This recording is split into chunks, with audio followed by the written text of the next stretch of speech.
ನಾನೇ ಸಿಎಂ ಅಂತೇಳಿ ಸಿದ್ದರಾಮಯ್ಯ ಘೋಷಣೆ ಮಾಡ್ಕೊಂಡು ನಾ ಹಿಂದೆ ಹೋದವಾರ ಬಂದಾಗೂ ಯಾವಾಗೂ ಹೇಳಿದ್ದೆ ಅವ್ರ ಪರಿಸ್ಥಿತಿ ಹಂಗಂದು ನೋಡಿ ಮೊದಲಿದ್ದು ನಾನಾ ಮುಖ್ಯಮಂತ್ರಿ ಅಂತ ಹೇಳ್ಕೋಬೇಕು ಅವರು ಯಾರು ಆ ರೀತಿ ಬೇರೆ ಯಾವ ರಾಜ್ಯದ ಮುಖ್ಯಮಂತ್ರಿನೂ ಹೇಳ್ಕೊಳ್ತಲ್ಲ ಇವ್ರಿಗೆ ನಾನೇ ಮುಖ್ಯಮಂತ್ರಿ ಅಂತ ಹೇಳೋ ಸ್ಥಿತಿ ಬಂದದಂತಂದ್ರೆ ಈ ಸರ್ ಏನಂದ್ರೆ ಅಗ್ರಿಮೆಂಟ್ ಆಗಿದ್ದಿಲ್ಲ ಅನ್ನೋ ಒಂದು ಮಾತು ಹೇಳಿದ್ದಾರೆ ಅಲ್ಲ ಅದಕ್ಕೆ ಅದಕ್ಕೆ ಬರ್ತೇನೆ ನಾನು ಜನರ ಮುಂದೆ ಇದು ಒಂದು ಪಾಯಿಂಟ್ ಎರಡನೇದ್ದು ಕಾಂಗ್ರೆಸ್ ಪಾರ್ಟಿ ಆಂತರಿಕ ವಿಷಯ ಆದರೂ ಸಹಿತ ಸುಳ್ಳು ಯಾರು ಹೇಳ್ತಾ ಇದ್ದಾರೆ ಅನ್ನೋದು ಗೊತ್ತಾಗಬೇಕಲ್ಲ ಇವ್ರು ಅಗ್ರಿಮೆಂಟ್ ಆಗಿತ್ತು ಅಂತ ಹೇಳ್ತಾರೆ ಅವ್ರು ಇಲ್ಲ ಅಂತ ಹೇಳ್ತಾರೆ ಯಾರು ಸುಳ್ಳು ಹೇಳ್ತಾ ಇದ್ದಾರೆ ಅಂತೇಳಿ ಈ ರಾಹುಲ್ ಗಾಂಧಿ ಮತ್ತು ನಮ್ಮ ಸನ್ಮಾನ್ಯ ಮಲ್ಲಿಕಾರ್ಜುನ್ ಖರ್ಗೆ ಅವರು ಇದಕ್ಕೆ ಉತ್ತರ ಕೊಡ್ಬೇಕಲ್ಲ ಆಗಿತ್ತಾ ಇಲ್ಲ ಅಂಥೇಳಿ ಅವ್ರು ಬರ್ತಾರ ನಮ್ಮ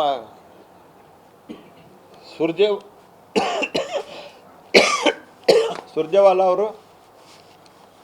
15 ದಿವಸಕ್ಕೊಂಬಂದ್ಬಿಡಿ ಏನು ಮಾಡಿ ಹೋಗ್ತಾರೆ ಗೊತ್ತಾಗೋದಿಲ್ಲ ಈ ಸರ್ತಿ ಚೀಟಿ ಬರೆದು ಕೊಡು ಅಂತ ಹೇಳ್ಯಾರ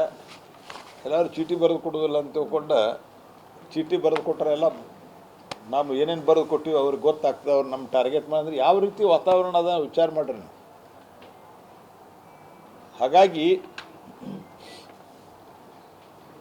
ನಿಮಗೆ ಎಷ್ಟು ಬೆಂಬಲ ಅದ ಅವ್ರಿಗೆ ಎಷ್ಟು ಬೆಂಬಲ ಅದನ್ನು ಸ್ಪಷ್ಟಪಡಿಸ್ಬೇಕು ಮುಖ್ಯಮಂತ್ರಿಗಳು ಅಫ್ಕೋರ್ಸ್ ನಾಟ್ ಮಚ್ ಅಂತ ಹೇಳ್ಯಾರ ಅವರು ಅಫ್ಕೋರ್ಸ್ ನಾಟ್ ಮಚ್ ಅಂದ್ರೆ ಎಷ್ಟು ಎಮ್ ಎಲ್ ಎಗಳು ನಿಮ್ಮ ವಿರುದ್ಧ ಇದ್ದ ಹಂಗಾರ ಸ್ವಲ್ಪ ಅದಂತ ಒಪ್ಕೊಂಡ್ರಲ್ಲ ಎಷ್ಟು ಜನ ಇದ್ದಾರೆ ಅಂದ್ರೆ ರಾಜ್ಯದ ಜನರಿಗೆ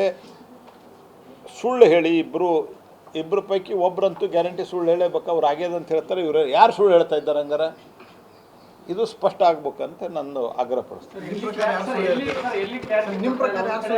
ಸಿದ್ದರಾಮಯ್ಯ ಅವರು ಮಾತಾಡ್ತಿಲ್ಲ ಒಂದ್ ಕಡೆ ಡಿ ಕೆ ಶಿವಕುಮಾರ್ ತಮ್ಮನ್ನು ಭೇಟಿ ಮಾಡಿದ್ರೆ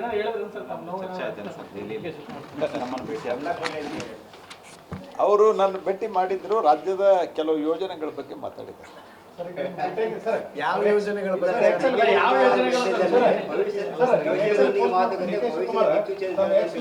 ಪೋಸ್ಟ್ ಮಾಡಿದ್ದಾರೆ ಕರ್ನಾಟಕದ ಏಕತೆಗೆ ರಾಜಕೀಯ ಒಗ್ಗಟ್ಟು ಬೇಕು ಅಂತೇಳಿ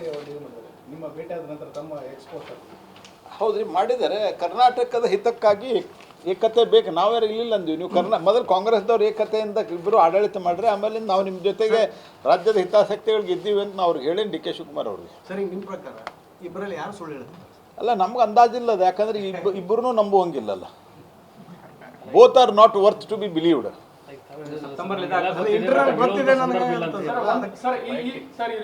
ಏನು ಅಗ್ರಿಮೆಂಟ್ ಆಗ್ಯದ ನಮ್ಗೆ ಗೊತ್ತಿದೆ ಆದ್ರೆ ನಾವು ಅದನ್ನ ಈಗ ಅವ್ರು ಹೇಳಿದ್ದನ್ನು ನಾವು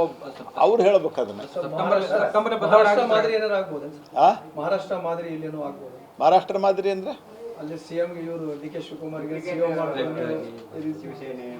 ನೋಡ್ರಿ ನಾವು ಮಹಾರಾಷ್ಟ್ರ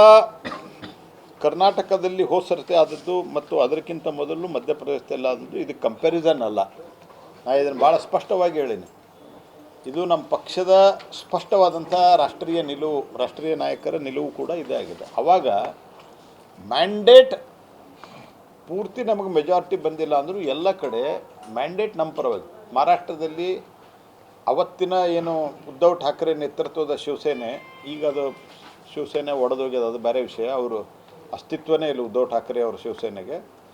ಅವತ್ತಿನ ಉದ್ಧವ್ ಠಾಕ್ರೆ ಅವರ ಶಿವಸೇನೆ ಮತ್ತು ನಮ್ಮದು ಮೆಜಾರಿಟಿ ಬಂದಿತ್ತು ಅವರು ದ್ರೋಹ ಮಾಡಿ ಹೋದರು ಮೋದಿಯವರ ನೇತೃತ್ವಕ್ಕೆ ಜನ ಮನ್ನಣೆ ಕೊಟ್ಟಿದ್ದರು ಮತ್ತು ನಮ್ಮದು ಆವಾಗ 132 ಸೀಟ್ ಇತ್ತು ನಮ್ಮದು so it was just hardly few seats away ಕರ್ನಾಟಕದಲ್ಲಿ ನಾವು 104 ಬಂದಿದ್ವಿ ಆವಾಗೂ ನಮಗೆ ಬೇಕಾಗಿದ್ದು 9 ಸ್ಥಾನಗಳು ಮಧ್ಯಪ್ರದೇಶದಲ್ಲಿನೂ ಕೂಡ ನಮ್ಗೆ ಇಂಡಿಪೆಂಡೆಂಟ್ ಹೈಯೆಸ್ಟ್ ಸಿಂಗಲ್ ಲಾರ್ಜೆಸ್ಟ್ ನಾವು ಆಗಿದ್ವಿ ಬೇರೆ ಬೇರೆ ಸಣ್ಣ ಪಾರ್ಟಿಗಳನ್ನು ತೊಗೊಂಡು ಅವ್ರು ಮಾಡಿದ್ರು ಹೀಗೆ gap was two less mandate was in our favour ಅದಕ್ಕೆ ನಾವು ಮಾಡಿದ್ವಿ ಇಲ್ಲೇ ಮ್ಯಾಂಡೇಟು ಕಾಂಗ್ರೆಸ್ ಪಾರ್ಟಿಯ ಪರವಾಗಿ 5 ವರ್ಷಕ್ಕೆ ಜನ ಕೊಟ್ಟಿದ್ದಾರೆ ಆ ರೀತಿ ಯಾವುದೇ ಯೋಚನೆಗಳು ನಮ್ಮಲ್ಲಿ ಇಲ್ಲ ನಾವು ಆಗ್ರಹ ಪಡಿಸೋದಷ್ಟೇ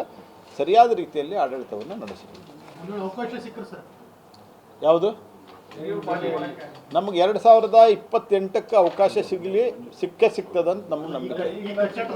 ಈಗ ಆ ರೀತಿ ಯಾವುದೇ ರೀತಿಯಾದಂಥ ಯೋಚನೆ ನಾವು ಮಾಡೋದಿಲ್ಲ ಯಾಕಂದ್ರೆ ರಾಜ್ಯದ ಜನತೆ ಅವ್ರಿಗೆ ಮ್ಯಾಂಡೇಟ್ ಕೊಟ್ಟರು ಥ್ಯಾಂಕ್ ಯು